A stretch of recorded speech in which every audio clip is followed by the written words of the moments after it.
Today on Capitol Hill was an absolute embarrassment for the Democratic Party, but that's not saying a lot because they've spent the last 4 years embarrassing themselves with identity politics. Today was the confirmation hearing for Pete Hegseth for Secretary of Defense, and all it did was made him look that much better. All day long, every time a Democrat talked, they made themselves look like complete and total fools. And this is the same mindset that has put them in the position that they are in right now, with identity politics, constant virtue signaling, and grandstanding, and they continued to look like fools today.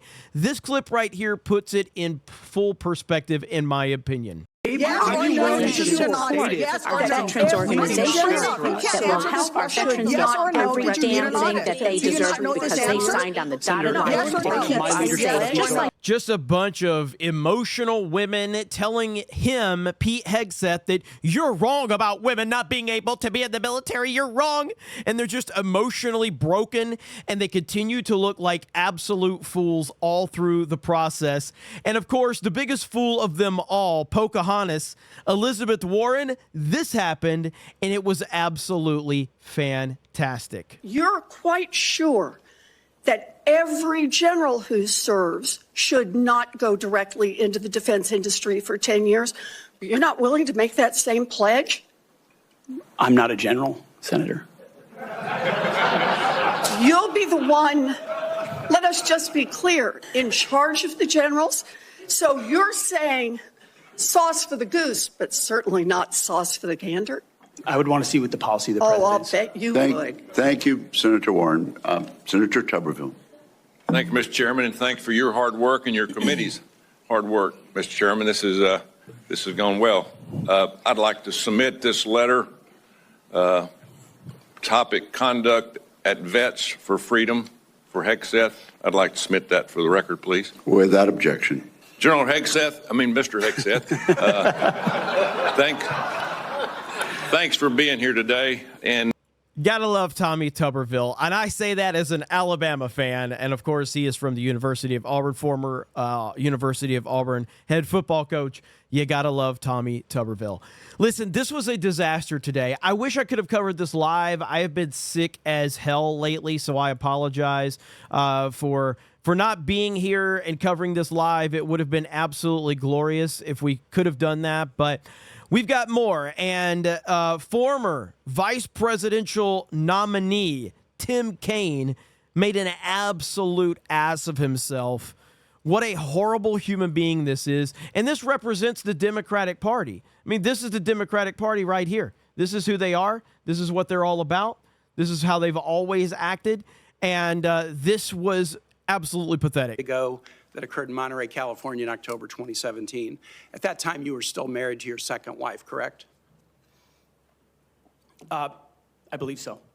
And you had just fathered a child by a woman who would later become your third wife, correct? Senator, I was falsely charged, fully investigated, and completely cleared.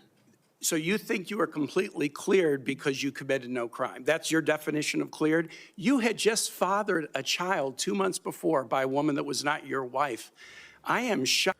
Look at this absolute psychopath right here. This guy, Tim Kaine, who had no problem standing beside Bill and Hillary Clinton when he was the vice presidential nominee. He had no problem then.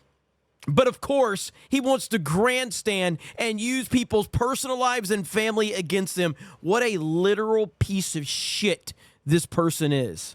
Shocked that you would stand here and say you're completely cleared. Can you so casually cheat on a second wife and cheat on the mother of a child that had been born 2 months before, and you tell us you are completely cleared? Senator, how is that a complete clear? Senator, her child's name is Gwendolyn Hope Hegseth, and she's a child of God, and she's 7 years old. And she was, and you cheated on the mother of that child less than 2 months after that daughter was born, didn't you? Those were false charges. Well, it was fully investigated, and I was completely cleared. And I am so grateful for the marriage I have to this amazing woman behind me. You've admitted that you had sex at that hotel in October 2017. You said it was consensual, isn't that correct? Anything You've admitted that it was consensual, and you were still married, and you just had a child by another woman. Again, how do you explain your judgment? Completely false charges against me. You fully investigated, and I was completely clear. You have admitted that you had sex while you were married to wife 2 after you just had fathered a child by wife 3. You've admitted that. Now, if it had been a sexual assault, that would be disqualifying to be Secretary of Defense, wouldn't it? It was a false claim then and a false claim now. If it had been a sexual assault, that would be disqualifying to be Secretary of Defense, wouldn't it? That was a false claim. So you talking about a hypothetical. So you can't tell me whether someone who has committed a sexual assault is disqualified from being Secretary of Defense? Senator, I know in my instance, and I'm talking about my instance only, it was a false claim. But you acknowledge that you cheated on your wife and that you cheated on the woman by whom you had just fathered a child. You have admitted that. I will allow your words to speak for themselves. You're not retracting that today. That's good. I assume that in each of your weddings, you've pledged to be faithful to your wife. You've taken an oath to do that, haven't you? Senator, as I've acknowledged to everyone in this committee, not a perfect person, not claiming to be. But no, I just asked a simple question. You've taken an oath like you would take an oath to be Secretary of Defense in all of your weddings to be faithful to your wife. Is that correct? I have failed in things in my life, and thankfully I'm redeemed by my Lord and Savior, Jesus Christ. In finalizing divorces from your first and second wives, were there non-disclosure agreements in connection with those divorces? Senator, not that I'm aware of. If there were, would you agree to release those first and second wives from any confidentiality agreement? Senator, it's not something I'm aware of. But if there were, you would agree to release them from a confidentiality agreement? Senator, that's not my responsibility. Did you ever engage in any acts of physical violence against any of your wives? Senator, absolutely not. But you would agree with me that if someone had committed physical violence against a spouse, that would be disqualifying to serve as Secretary of Defense, correct? Senator, absolutely not have I ever done that. You would agree that that would be a disqualifying offense, would you not? Senator, you're talking about a hypothetical. I don't think it's a hypothetical. Violence against spouses occurs every day. And if you as a leader are not capable of saying that physical violence against a spouse should be a disqualifying fact for being Secretary of the most powerful nation in the world, you're demonstrating an astonishing lack of judgment. The words that I want to say right now about Tim Kaine, I am not allowed to say on YouTube or probably even the internet. He is the most vile, disgusting piece of garbage that I have ever seen. And everybody should be completely frustrated by hearing this bullshit. But luckily, someone did call these clowns out for the grandstanding pieces of shit that they are, and here you go. But let me read you what the qualifications of the Secretary of Defense is, because I Googled it, and went through a lot of different sites, and really it's hard to see, but in general, the U.S. Secretary of Defense position is filled by a civilian. That's it.